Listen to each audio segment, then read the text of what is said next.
In the not-too-distant future, as blight begins to kill all of the crops on Earth, a team of scientists and explorers must travel through a wormhole near Saturn in search of a planet that will be habitable for humans. Interstellar has quite possibly the greatest scope of any movie that has ever been made. Not only is the fate of the entire human race at stake, but our heroes must leave their friends and family behind, possibly to never see them again, on an impossible search for a way to save humanity. I found myself in awe for every second of Interstellar. It is truly a science fiction movie, but all of the science is based on science fact and our current understanding of how the universe and black holes work. And having these complex concepts explained in the context of the movie really helps the layman understand what's actually happening.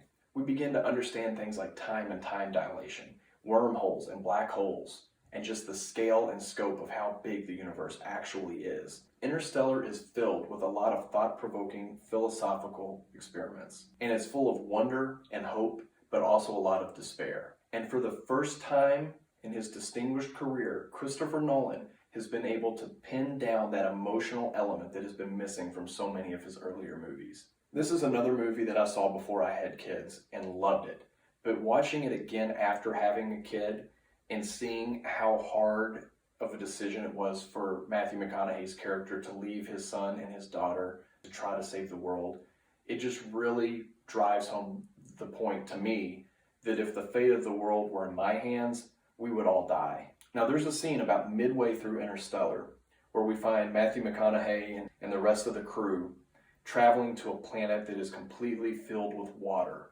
When they return to their spaceship, there's just this huge gasp when you find out how much time has actually passed.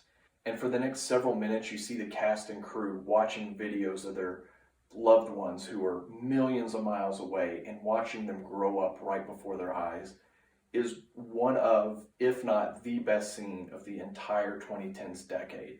Now, watching Interstellar is worth it just for that one scene, but the rest of the movie is incredible as well. And even at almost 3 hours long, it never drags. And when it ends, you could have endless discussions about what you think happened to these characters and the fate of the human race.